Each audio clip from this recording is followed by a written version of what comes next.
Hello बच्चों, good morning all of you. और कैसे हैं? उम्मीद करते हो अच्छे से होंगे। तो आइए शुरू करते हैं आज का क्लास। प्रश्नावली 4.2 का सवाल नंबर 3 है। कह रहा है ऐसी दो संख्याएं ज्ञात कीजिए जिनका योग 27 हो और गुणनफल 182 हो। जिनको जोड़ने पर 27 आ जाए और गुणा करने पर 182 आ जाए, ऐसी दो संख्याएं आपको सिर्फ बतानी है। ठीक है, यहां पे आप मान लीजिए किसी एक संख्या को आप मान लीजिए। ठीक है, आप लिखेंगे जब हल में, माना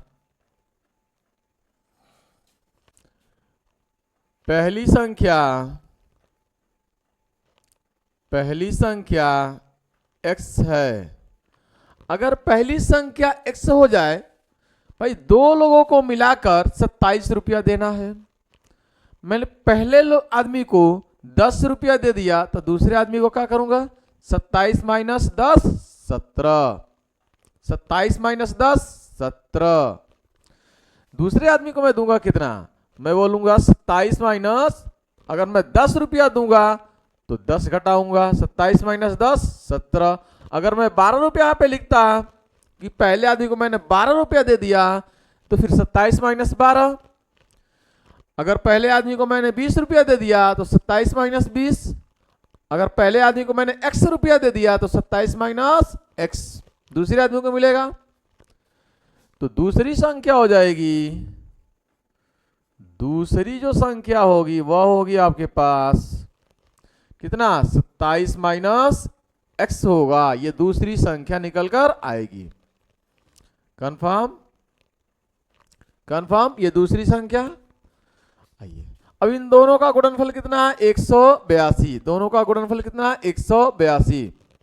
यानी x और 27 माइनस x, इन दोनों का गुणनफल कितना है? 182।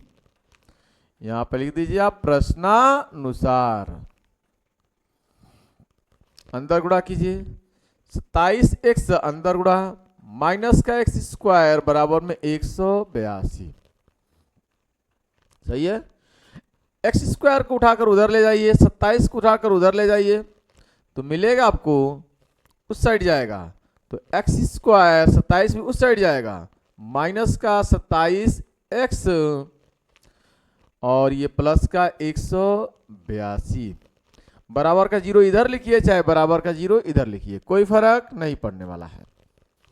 अब ऐसी दो संख्या आप तोड़ दिए, 27 को तोड़िए, 27 को आप तोड़ दीजिए। जिसको जोड़ने पर ऐसी दो संख्या आपको लिखना है जिसको जोड़ने पर 27 आ जाए, गुणा करने पर 82 आ जाए। 27 के जगह पर ऐसी दो संख्या को लिखना है जिनको जोड़ने पर 27 आ जाए, गुणा करने पर 82 आ जाए। ठीक है, तो एक्स स्क्वायर माइनस का, इस 27 के जगह पे आपको लिखना है ऐसी दो संख्याओं को जोड़ जिनको गुणा करने पर भी 82 182 आना चाहिए। तो यहां पे हो जाएगा 14 प्लस का 13, 14 और 13 मिलकर 27। ठीक है, और 14 गुणे 13 182। x प्लस का 182 बराबर का 0। एक्स स्क्वायर माइनस अंदर जाएगा, एक्स अंदर आएगा तो 14x, माइनस अंदर जाएगा, एक्स अंदर आएगा तो ये हो जाएगा 13x, ये हो जाएगा 13x प्लस का 182 बराबर का 0। इन दोनों में से कॉमन है x, तो ये हो जाएगा x माइनस 14। इन दोनों में कॉमन है माइनस का 13, तो ये हो जाएगा x माइनस 14 बराबर का 0। यह x माइनस 14 और दूसरे में x माइनस 13 बराबर का 0। x माइनस 14 बराबर 0 और x माइनस 13 बराबर 0। x बराबर हो जाएगा 14, x बराबर हो जाएगा 13। तो यह दोनों संख्याएं हमारे पास निकल कर आई 14 और 13। आप लिख देंगे, अतः दो संख्याएं जो हैं आपके पास वह क्या है? 14 और 13 है। ठीक है, 14 व 13 दो संख्याएं आपके पास निकल कर आ गई। कंफर्म? आइए सवाल नंबर चौथा लेते हैं, ठीक है। क्रमागत धनात्मक पूर्णांक ज्ञात कीजिए जिनके वर्गों का योग 365 हो। धनात्मक आपको पूर्णांक ज्ञात करना है जो क्रमागत हो, क्रम से हो, लगातार हो, कंटिन्यू हो, ठीक है, कॉन्सेक्यूटिव नंबर हो। तो आप मान लीजिए जब आप हल लिखेंगे तो आप लिखेंगे माना पहली संख्या, ठीक है, x, मान लीजिए आप पहली संख्या x है, वह दूसरी, ठीक है, क्रमागत संख्या क्या होगी, क्रमागत संख्या यानी क्रम से आने वाली संख्या। पहला x, दूसरा x+1, तीसरा x+2, अगला x+3, अगला x+4, तो दूसरी हो जाएगी x+1। तीसरी अगर कहता तो x+2, अगला x+3, अगला x+4, ठीक है। अब कह रहा है जी इनके वर्गों का योग, तो इनके वर्गों का योग कर लीजिए, यानी आप लिख लीजिए प्रश्नानुसार इनके वर्गों का योग यानी x और x+1, इन दोनों के वर्गों का योग, वर्ग कर दिए, फिर योग कितना है 182 है, सॉरी 365 है, 365 है। वर्ग करते हैं x² प्लस का a प्लस बी का होल स्क्वायर, तो a² प्लस का b² प्लस का 2a और b बराबर में 365। x और x मिलके 2x² प्लस का 2x, ठीक है, और ये 365 इधर लाइए तो माइनस का 365 और प्लस का 1 बराबर का 0।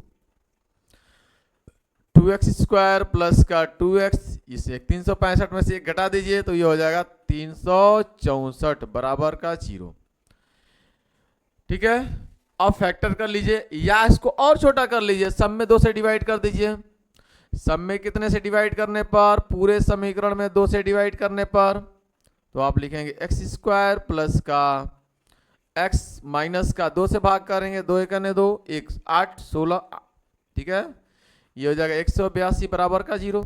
अब इसे 2 भागों में तोड़ लीजिए, तो x² प्लस का 14 माइनस 13, ठीक है, x माइनस का 182 बराबर का 0। x² प्लस का 14, x अंदर आएगा, 14x माइनस का 13, x अंदर आएगा, माइनस का 182 बराबर का 0। इन दोनों में कॉमन x है तो ये हो जाएगा x प्लस 14, इन दोनों में कॉमन माइनस का 13 है तो ये हो जाएगा x प्लस का 14 बराबर का 0। तो x प्लस 14 एक ब्रैकेट में, दूसरे में x माइनस 13 बराबर का 0, तो ये हो जाएगा x माइनस 13 बराबर का 0, तो x बराबर हो जाएगा 13। और दूसरा है x प्लस 14 बराबर का 0, तो x बराबर हो जाएगा माइनस का 14, तो माइनस वाला लेंगे नहीं आप, तो आप लिखेंगे पहली संख्या कितनी आ गई है 13। दूसरी संख्या कितनी होगी, दूसरी संख्या क्रमागत है तो क्रम से चलेगा, x+1 है, दूसरी संख्या x+1 है, तो ये हो जाएगा 13 प्लस का 1 कितना हो गया 14, तो पहला 13 दूसरा 14, ये हो रही आपकी 2 संख्याएं, ठीक है, नोट कीजिए। आइए सवाल नंबर 5 कह रहा है एक समकोण त्रिभुज की ऊंचाई इसके आधार से 7 सेंटीमीटर कम है, यदि कर्ण 13 सेंटीमीटर का हो तो अन्य 2 भुजाएं ज्ञात कीजिए।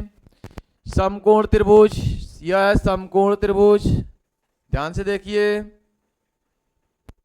यह है समकोण त्रिभुज, ठीक है, नाम रख लीजिए आप ए बी और सी। ये बी कितना है 90 अंश पे है। कह रहा है कि त्रिभुज की ऊंचाई इसके आधार से 7 सेंटीमीटर कम है, आधार जितना भी है इसका, इससे ऊंचाई कितनी है 7 सेंटीमीटर कम है। अगर आप आधार x मान लीजिए तो ऊंचाई कितनी हो जाएगी 7 सेंटीमीटर कम, x माइनस 7।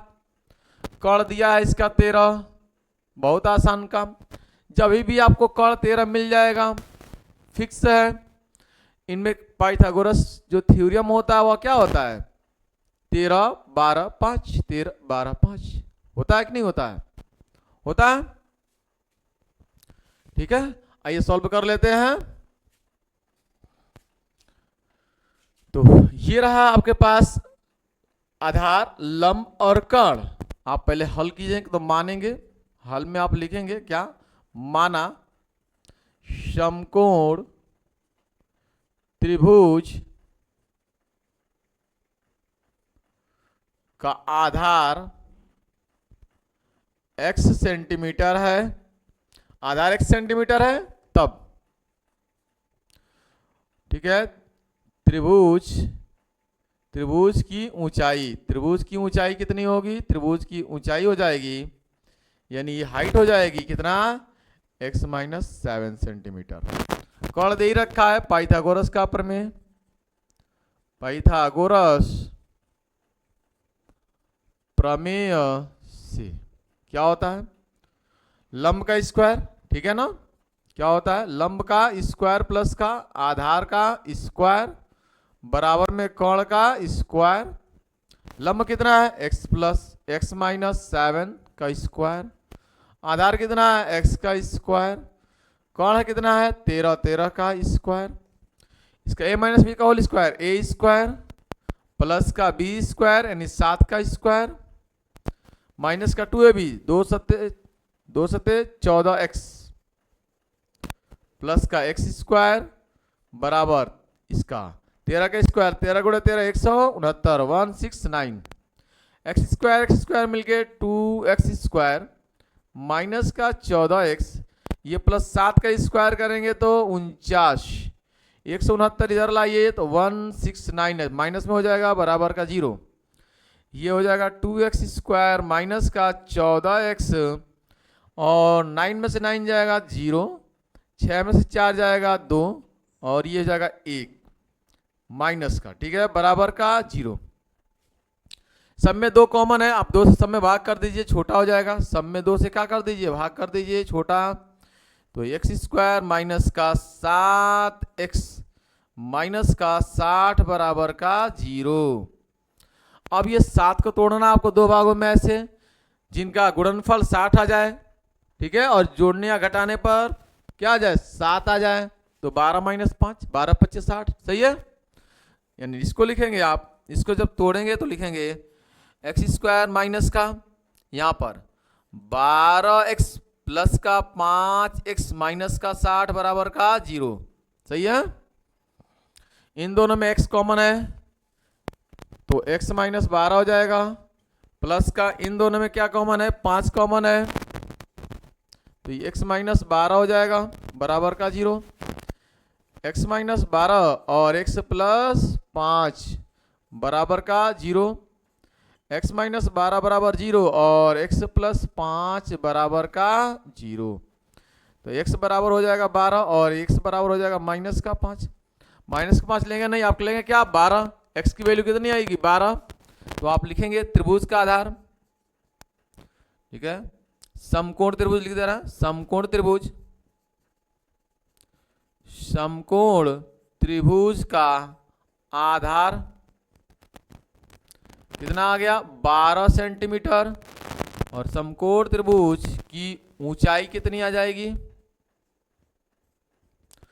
ऊंचाई 12 माइनस 7 यानी x माइनस 7, इसका मतलब 12 माइनस 7 कितना आ जाएगा? 12 में से 7 जाएगा तो 5 सेंटीमीटर। ये होगा दोनों भुजाएं 12 और 5, ये हुआ दोनों भुजाएं 12 और 5, राइट। तो ये रहा इस सवाल का आंसर, ठीक है। बस आज के लिए इतना। Thanks for watching this video. जय हिंद, जय भारत।